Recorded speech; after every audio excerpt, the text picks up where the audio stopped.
Chris, maybe you first. Such a big last couple of weeks for the Lions, a couple of comebacks from really difficult positions. Do you feel like you're sort of riding the momentum heading into this game? Yeah, well, we're trying to. Obviously, we've got a bit of it, so you try and milk all those experiences for everything that you can. So the boys feel confident. We've enjoyed the last few weeks, and we're looking forward to tomorrow. Chris, I spoke to you last year about the journey that you've been on with this club. Bringing them right from the bottom. You've been competing for 6 seasons in the finals. Is the time right now, experiencing the grand finals, the time right to claim a premiership? Oh, we'd like to, but there's another team sitting beside us that want to do the same thing. So we feel that all the experiences that we've had will hold us in good stead. But, we've got to get out there and do it. So I'm not going to sit here and predict, but everything that we've done over the last 6 years has helped. And John, sort of similar question, the journey you've been on, trying to climb the mountain again after 2012. Do you feel like this is the best you've been placed throughout this journey? Well, I mean, you go through different experiences. Both clubs go through different experiences. We know that doesn't give you the right, though. You've still got to earn it. And so both teams will be trying to do that. It's regardless of what's happened in the past. It's about tomorrow now, and we know that you've got to go out there and do your job, and you've got to earn it regardless of anyone's story leading up to it. The job's got to be done, and you sit here and obviously everyone's not sure about how it'll unfold, but we've just got to focus on that tomorrow, doing our jobs and coming in early and ready to go, and that's all you can really focus on. Chris, a lot's been made of last year and what the team took out of last year's grand final experience. You personally, though, what did you learn from that heartache of last year? Look, grand finals always come back to moments, and you watch the game and you see the little moments that you won or you lost. We looked at that immediately after the grand final. We talked about, what did we learn, so that if we happen to be lucky enough to get back there again, then we'll carry those lessons with us. And we did a bit of an exercise where we wrote all those things down, and I put them in a time capsule, not really knowing that we'd be pulling them out again this year, but we pulled them out before the final series this year, and all those things are fresh in our players' mind, and hopefully it will help them tomorrow. I mean, your experiences do help you, so that's what we're hoping for anyway. But what about you as a coach personally? Me? Yeah.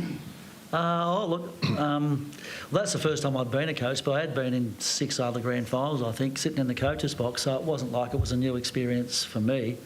There are times you make decisions in games, like last year's grand final. Bobby Hill sort of won the game for Collingwood, and did we put enough time and effort into him leading into the game, etc.? They're the sort of things that you ask yourself about. But at the end of the day, you come into the game, you think you've done the best preparation that you can, and the boys go out there and apply it. We lost by less than a goal, so that's luck sometimes in this game. John, how tough was the decision and the conversation with Callum? It's tough. It's one of those things you've got to make decisions. You sit down as a group of medical conditioning staff, and you go through everything, and you talk about it, and then you've got to deliver the message. And it's tough because Callum's a great person and a great leader of our footy club, but he also understands that decisions need to be made, and then jobs need to be done after that. And he came down obviously with us yesterday, and is absolutely behind the team, ready to go, and that's just the sort of person he is. He's a wonderful person.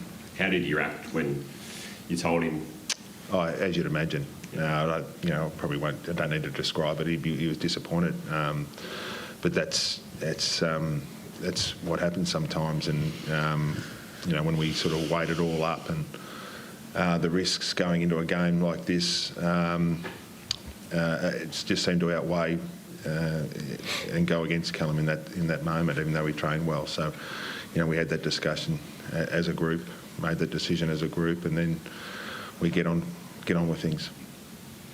Chris, we know Lachie Neale's been dealing with the foot and the heel injections. Yesterday we saw him getting some work done on his calf and Achilles. Is he dealing with a bit more than just the foot injury at the moment, Lachie? No, it's just his foot. That's been the case for about 7 or 8 weeks. But when he plays, it's not an issue, but it's a little harder for him during the week to get to train. So we've had to find other ways to keep him fit and to keep his touch up. But as you saw last week in the prelim final, he was in pretty good form. So he's a really strong-willed person, and it won't be any excuse for him tomorrow. And Harris, Chris spoke about the time capsule sort of stuff from last year. What are 1 or 2 things that you took out of that from when you reopened those letters to yourselves at the start of the week to reflect on last year? Yeah, I think, as Fags just mentioned about the moments in games, we probably let ourselves down in key moments last year during that grand final. They were able to kick some goals late in quarters and, probably going away from what we did well as a team throughout the whole of last year. So just our ability to capitalise on moments and play the way we want to play. Dane, is it a bit bittersweet for you taking over Callum's job, and do you have to prepare yourself differently now going into a grand final, or is it the same sort of preparation for you? It's a good question, mate. I think bittersweet's exactly the word. First of all, shattered for a mate, one of my great mates, and leaders of our club that we've been through a lot together with. But we've had to push that aside. Me and him had a cry after the news on Wednesday afternoon, and but as soon as that was done, and the way Millsy would want it is just moving on and business as usual, and that's what it had to be. As for my prep, I don't think anything changes. I've been doing what I can in terms of a leadership sense all year, and nothing for me changes. I'll be going out and doing what I need to do, that's it.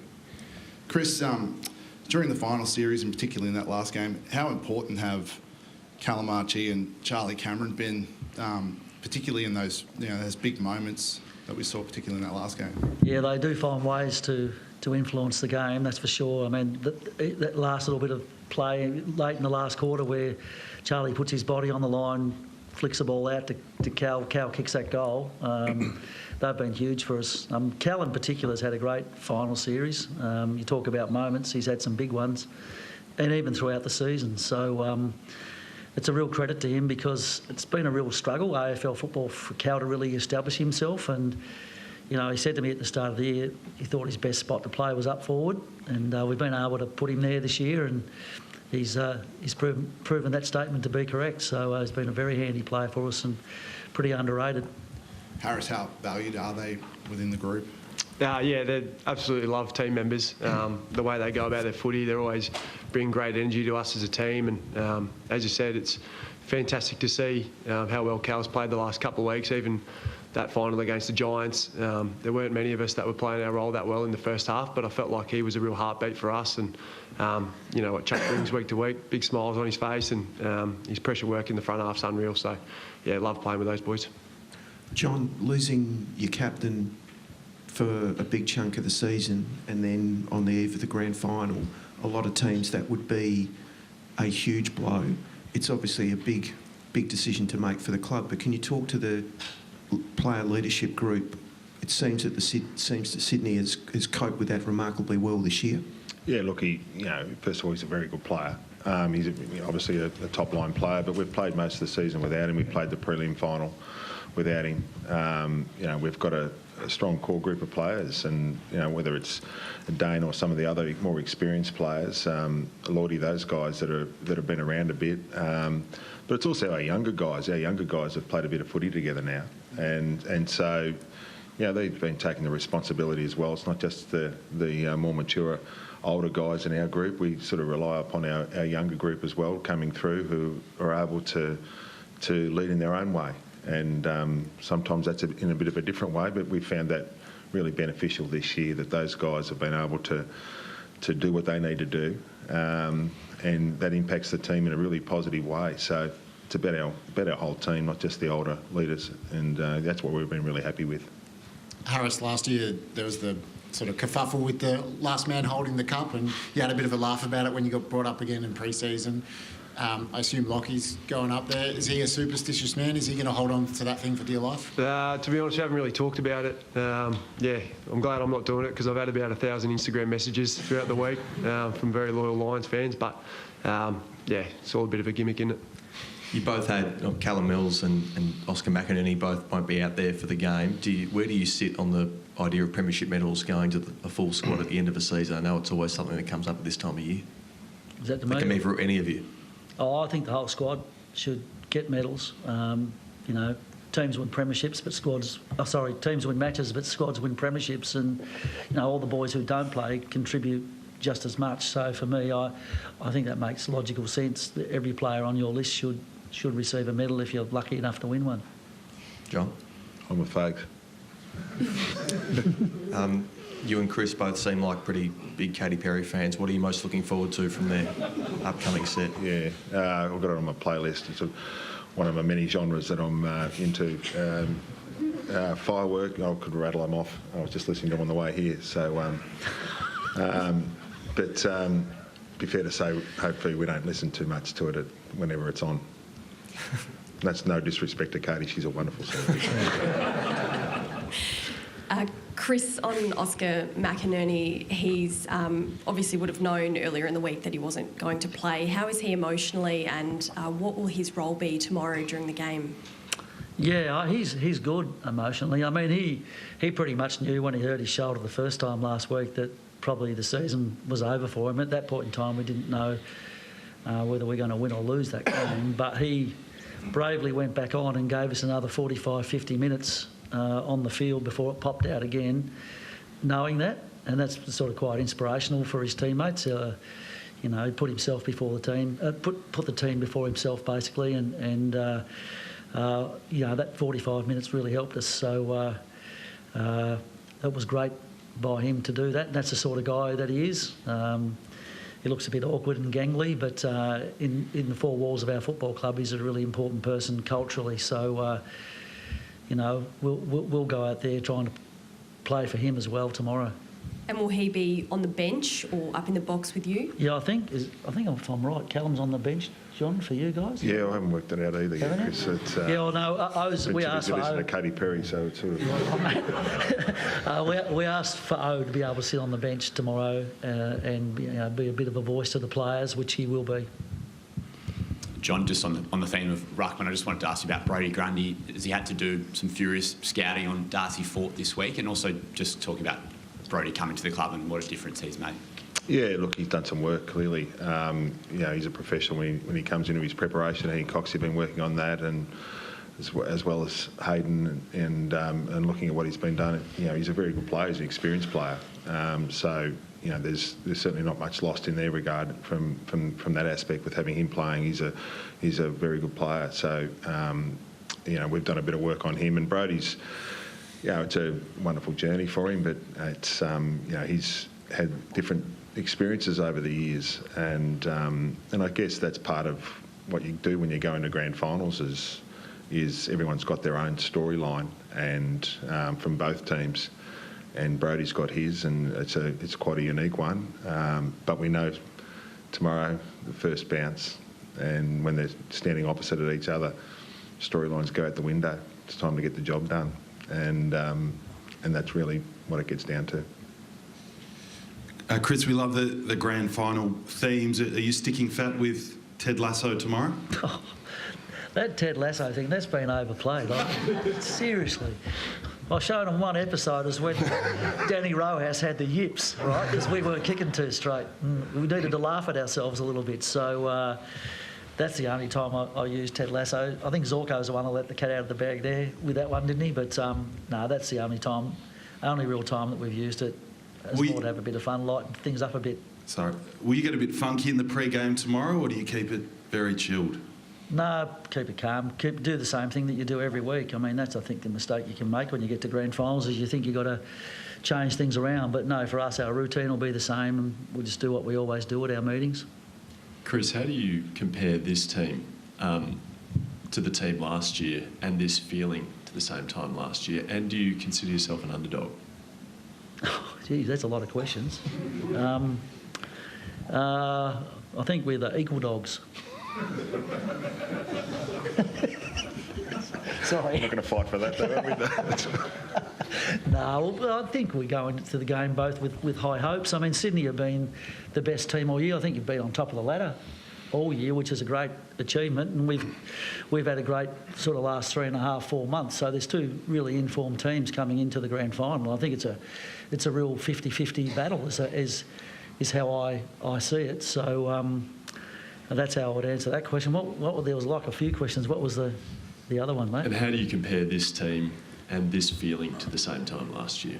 Yeah, I just think we're obviously haven't played in a grand final. That means a lot. Last year, I think we had 3 guys coming into the grand final that had played in a grand final previously. This year, we've got 17 or 18. I think that experience helps a lot, not just with the on-the-day stuff, but with all the build-up and, knowing what to expect. So a little bit different in that way. I thought we had a good chance to win last year, and I think we've got a good chance to win this year. But both the teams we played against would feel the same way. Last two. Harris, what's the feeling and vibe around the group? Obviously, you've been at the grand final before. Is it more relaxed this time?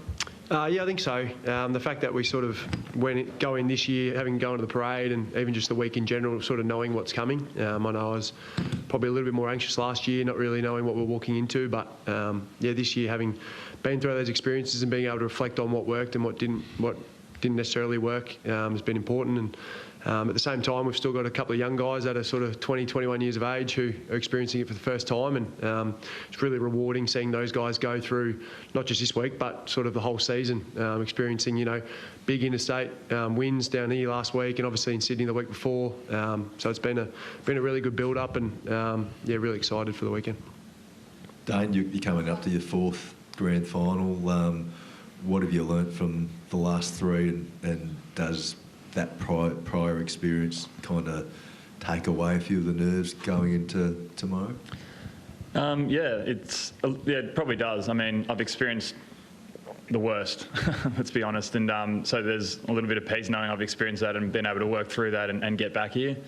What I've learnt probably over the couple of losses that I've had is that no one cares about your story, really. It'd be great for us to, I guess, get back there and win after 22. It'd be great for Brisbane to get back and make amends for last year. But, they don't care about our story and we don't care about theirs. And that's the way it is. So we have to go out there and make it happen ourselves. And, that's probably the main thing I've learnt.